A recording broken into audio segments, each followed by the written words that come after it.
Kilo આમાં ગુવાર ગયો છે અને એક પાણી બીજું પાણી કાલ પાયું. આ રીતના ક્યારે સુકાઈ જાય છે. આયુ છે આ કેરામાં ને કા મોળે ખાવે ને મોળે તો કોઈ કે કામકાજ ખાવાનું ચાલુ કરી દીધું છે. માતાજી મિત્રો, નવા વ્લોગમાં તમારું ફરીથી સ્વાગત છે. અને સવારમાં વ્લોગ ચાલુ કર્યો છે અને આજ જવાનું છે જીરામાં દવા છાંટવા. જો આ પંપ કમ્પ્લીટ કરવાડ્યો છે.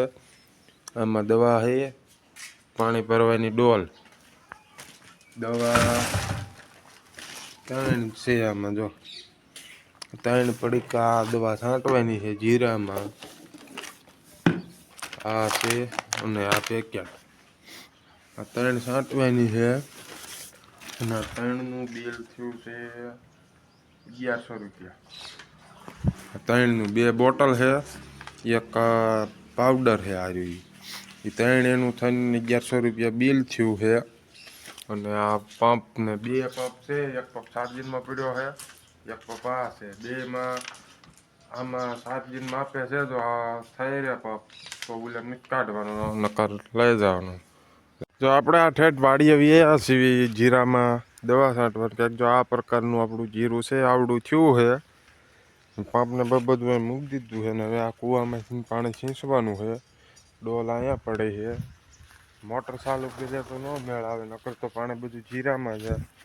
અને હાંધો કરેલો છે, આ હાંધો જાય પાણી ઠેઠ જો સામો જાંબુડો દેખાય ને અહીંયા કાં ગુવાર વાવેલો હતો ને એટલે અહીંયા ગુવારમાં પાણી જાય છે.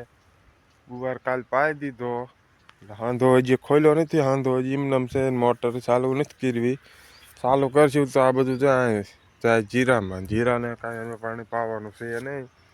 પાવાનું છે આ એક ઉપલી આડડીને પાવાનું છે અને એક ઓલી બીજી આડડી રહી બેને પાવાનું છે. માપે માપે પાવાનું, જાજુ નથી પાવાનું. જાજુ પાવી તો અત્યારે નડે જાય પાણી જીરાને. એટલે આ 2 ભાગ પાવાના છે. 2 પાઈશું. જે તડકો કાંઈ ખરખો થોડોક પડે તો, ટાઈટ પડે તો નથી પાવાનું. તડકો પડે ને તો આ 2 ભાગને પાવાના છે. અને અત્યારે આપણે દવાનું કામ પહેલાં પૂરું પાડી દેવી, દવા છાંટી દેવી. જો આ તો દવાના ઢગલા પીડ્યા કંઈક અહીંયા. આ ટીંગાય છે, જે દવા જ છે, નકરી દવા જ છે. આ જ્યાં જોવો ને ત્યાં કૂએ નકરી દવા જ પડે છે. પાણીમાં જો કૂવો એટલે ઊંડો વહી ગયો, કારણ કે કાલ મોટર ઘણી હાંકી હતી. ને એમાં બધું છીંચીને પાણી ભરવું પડશે. આ આપણે ડોલ છે, આ ડોલેથી છીંચી લેવી. છીંચીને પંપ ભરી લેવી. પંપ ભરીને પછી દવા છાંટી દેવી. થાય છે 10 પંપની છે દવા. આમાં 10 પંપ છાંટવાના, 10 પંપે થાય રહી છે.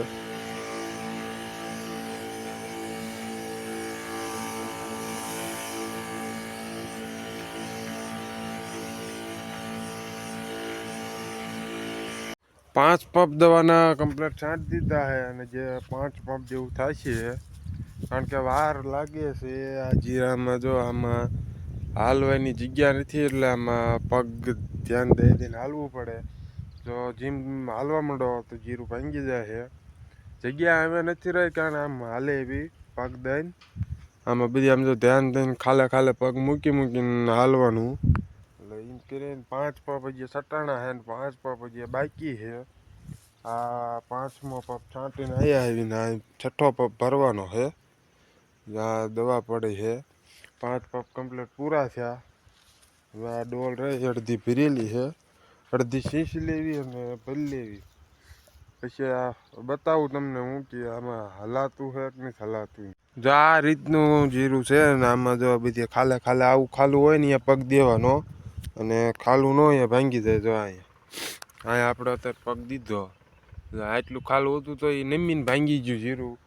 એટલે એટલી ધ્યાન રાખવી પડે છે. આમાં જ્યાં ત્યાં પગ દો ક્યાં તરત ભાંગી જાય, બટકી જાય. એટલે આમાં ધ્યાન દઈને હાલવાનું. પગ ગમીએ નહીં દેવાનો, ગમીએ દો તો ભાંગી જાય. કેટલું તો ધ્યાન દઈને હાલવું તો કેટલું ભાંગી નાખ્યું હોય. આમાં ધ્યાન દીધા વગર હાલ્યા હોય તો કેટલું ભાંગી જાય. આની ઘોડે પાછળ નમ્યું હોય તો ઊભું થઈ જાય, ભાંગી ગયું હોય ને એ ઊભું ન થાય. એટલે ધ્યાન દઈને હાલવું પડે. આની ઘોડે આમ એક બાજુ પાળીએ હાલવાનું, વચ્ચે નથી હાલવાનું. સાઈડમાં આમ હાલ્યું જવાનું, દવા છાંટે જવાનું. આ પાળીએ કારણ કે છેજ ખાલા હોય, ઓલી બાજુ નથી આ બાજુ ખાલા હોય એટલે આ સાઈડમાં હલાય છે. ઉલકેર હાલવી ને તો બધું ભાંગી જ જાય છે. તોય આમાં અમુક છોડવા તો ઘણા ભાંગી જાય છે. આમ પૂરું થઈ ગયું છે. દવા જો આ બધી કમ્પ્લીટ છાંટી દીધી છે. અને દવા કમ્પ્લીટ છાંટી અને થોડીક વધી છે. એક જ પપની છે એમાં, જે આ ઠેલીમાં ભરીને મૂકી દીધી છે. બાકીની દવા જો આપણે જે કાંઈ બધી છાંટીને એક બે પપની વધે ને એ બધી જો અહીંયા જ રહે. અને જાજુ ટાઈમ પડે રહે એટલે ઠેલી બીલી હળે ને બધું પડી જાય હેઠે જો આ પડે. કારણ કે બે પપનો રાઉન્ડ કાંઈ થાય નહીં. અને બીજો રાઉન્ડ આવે એ છે ને ભારેમાં હોય. આ સાઈડ તો હલકો પડે. એટલે એવી રીતના કરીને અહીંયા દવા 2-3 થેલી ઉલકે ટીંગાય, 2-3 થેલી આ બાજુ છે.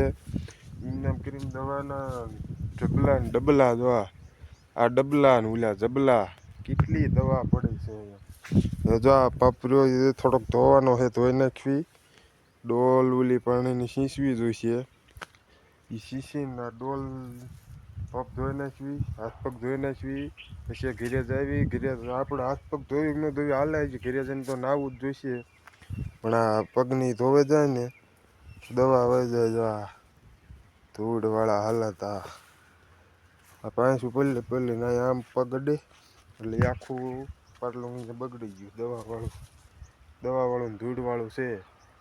તો ચાલો ફટાફટ હાથ પગ ધોઈ નાખવી. હાથ પગ ધોઈને પછી ઘરે પપ ને એ બધું લઈને હોન્ડાએ પહોંચી ગયા. તો પપ મૂક્યો. હું તમને બતાવું જીરું કે આપણે 1100 રૂપિયાની દવા સીના હાટું લાવ્યા. જો આ બે કેરા દેખાય ને આ રીતના કેરા સુકાઈ જાય છે. આયુ છે આ કેરામાં ને આ બે કેરામાં જ છે સુકાવાનું ચાલુ. જ આ પડખ્યાન કેરો રહ્યો ના આ બે કેરા હાટું થઈને આપણે 1100 રૂપિયાની દવાનો એક રાઉન્ડ માર્યો છે. બાકી બીજે તો ક્યાંય નથી સુકાતું. બીજે બધી કમ્પ્લીટ છે. આ ખાલી બે કેરા સુકાય છે. એ બેને દવા છાંટી દીધી છે. આમાં થોડીક કાંટી છાંટવાની હતી. એમાં કાંટી છાંટી આમાં પારવી ખબર પડે કાલ કા પરમથી આવી કે આગળ વધે છે કે ઊભું રહી ગયું. દવાએ જો આગળ ન વધે તો વાંધો નહીં, કંઈક બીજું કરવું જોઈશે. આ બે કેરા આપણામાં આપણે ગુવાર વાયેલો છે. અહીંથી ના શેઢેથી સામે વાડ લીગીને વાવેલો છે. 5 કિલો આમાં ગુવાર ગયો છે. અને એક પાણી બીજું પાણી કાલ પાયું. 2 પાણી પાઈ દીધા છે. અને આમ ઉપર નાકે તો દેખાય છે. આમાં જે હેઠે નથી દેખાતા. કાલે કોરો ઉગીને કમ્પ્લીટ દેખાય. આ જાંબુડા લગીને છે. એથી ઉપર બાજરી છે અને હેઠે ગુવાર છે. અને આમાં 5 કિલો વાયો છે. કાલે કોરા જોઈશું. નાકે તો કાલે દેખાવા માંડ્યો છે. કાલે તે આમાં નીચે ક્યાંય જે નથી દેખાતો. કાલે કોરા આંટો મારવી તો ખબર પડે ઉગ્યો કે નથી ઉગ્યો. એટલે આજ તો આમાં નથી દેખાતો. આજ ખાલી ઉપર દેખાય. હીટર આપણે પાસે પીડ્યું છે. હીટર નથી કર્યું ને આમાં મૂકી દીધું છે. આમાં 10-15 મિનિટ થાય છે ને કે ગરમ થઈ જાય છે. હીટર કરતાં દેશી પાણી દેશી રીતે ગરમ કરીને નાહવાનું હોય. દેશી રીતે હીટર પીડ્યું છે. હીટર નથી કરવું, આઈને કરવું છે. ડબ્બામાં ભરીને મૂક્યું છે. 10-15 મિનિટ ગરમ થશે ત્યાં ગરમ થઈ જશે. આપણે જો ટેટી કોઈ કે લીધેલી આ ટેટી છે. ટેટી મોળીને ખાવે ને મોળીને તો કોઈ કે કામકાજ ખાવાનું ચાલુ કરી દીધું છે. અડધી ખાઈ ગયું છે અને અડધી રાખી છે. આ થોડુંક મોળું ગયું. આપણે 2 શીર તો ખાધી અને 2 જેવી ખાઈશું. છે આમ લાગે ગળે છે કમ્પ્લીટ. આમ બગડેલી નથી ને આમ રેડી ખાઈ લેવી. પાણી જો કમ્પ્લીટ ગરમ થઈ ગયું છે. તગારું ભરીને બાથરૂમમાં નાખી દીધું છે. અહીંયા જો બાથરૂમ રહ્યું. અહીંયા તગારું ભરીને એમાં પાણી નાખી દીધું છે. ના ટેટે 2 શીર ખાઈ લેવી બધું. 2 શીર ખાઈ લીધી ને 2 શીર ખાઈશું. ખાઈને સીધા નાહી આવી. અને આજના વ્લોગમાં બસ આટલું. મળીએ ફરીથી કાલે એક નવા વ્લોગમાં. અને કાલનો વ્લોગ છે આપણે ઉત્તરાયણનો ધમાકેદાર વ્લોગ આવવાનું છે. એટલે કાલનો વ્લોગ જોવાનું ભૂલતા નહીં.